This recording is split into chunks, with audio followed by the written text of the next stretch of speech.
اور جب ان سے کہا گیا کہ آؤ اللہ کے رستے میں جنگ کرو یا کافروں کے حملوں کو روکو، تو کہنے لگے کہ اگر ہم کو لڑائی کی خبر ہوتی تو ہم ضرور تمہارے ساتھ رہتے۔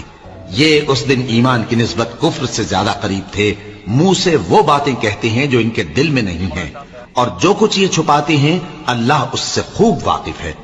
یہ خود تو جنگ سے بچ کر بیٹھ ہی رہے تھے، مگر جنہوں نے اللہ کی راہ میں جانیں قربان کر دیں، اپنے ان بھائیوں کے بارے میں بھی کہتے ہیں کہ اگر ہمارا کہا مانتے تو قتل نہ ہوتے۔ کہہ دو کہ اگر سچے ہو تو اپنے اوپر سے موت کو ٹال دے۔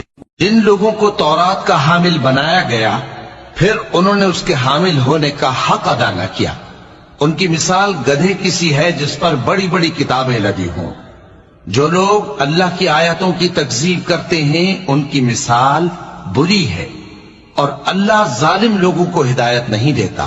کہہ دو کہ اے یہود، اگر تم کو یہ دعویٰ ہو کہ تم ہی اللہ کے دوست ہو اور دوسرے لوگ نہیں، تو اگر تم سچے ہو تو ذرا موت کی آرزو تو کرو۔ اور یہ لوگ ان اعمال کے سبب جو یہ کر چکے ہیں ہرگز اس کی آرزو نہیں کریں گے، اور اللہ ظالموں سے خوب واقف ہے۔